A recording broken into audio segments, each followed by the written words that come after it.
going into the night, we thought that there would be one last spot for that nominee for Ground Player of the Week. It would have to go to either DeMarco Murray or Adrian Peterson going into the night, and yet both of them had dreadful Monday nights. Let's start with DeMarco Murray, who came off the field in Week 1 for Philadelphia perhaps as many times as he came off the field for Dallas the entire year in 2014. What's he thinking this morning, do you think, LT?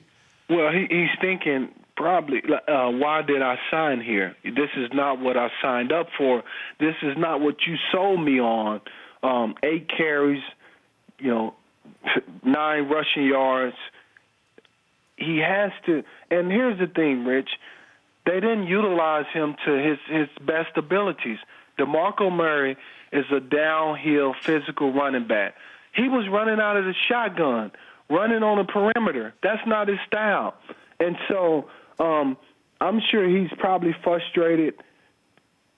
Coupled with losing the game, that's even worse. Now, if you win the game, then, all is good, and you don't complain about a lot. But when you lose the game and you don't get the things that you thought you were going to get, meaning he probably thought he would get at least 15 touches and, didn't get anywhere close to that. So I know he has to be frustrated this morning. Well, what happens now? Because Dallas comes in at his house on Sunday afternoon, and does he think that Chip will feed him the ball because that will be beneficial to the team, because it will be beneficial to utilize whatever chip might be on his shoulder? I mean, what happens this week? Does he go into the coach's office and say something, LaDainian? Well, not right away. I think you wait and see what the game plan entails. The first couple of days, you'll be able to see kind of what Chip is thinking and how he's going to be utilized this game. And then after that, if it's not what you're thinking, or if it's not like you're not going to be the featured guy, then you go in and talk to Chip. There's nothing wrong with that.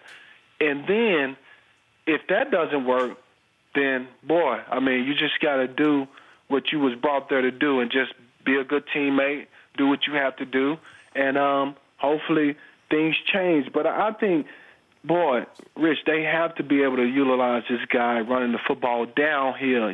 He's not a perimeter guy. That goes to guys like Darren Sproles.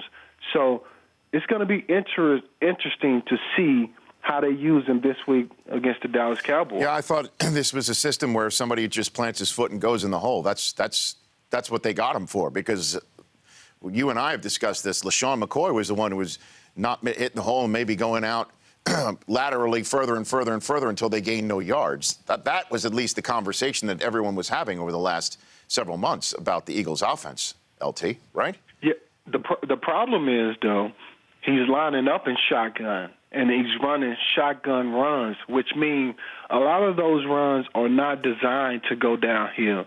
If you saw it, a lot of those runs are designed to go outside, to get on the perimeter.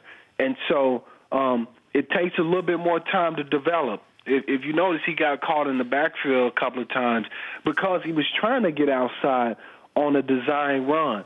And that's just not the best way to utilize him. The Rich Eisen Show, weekdays at noon Eastern.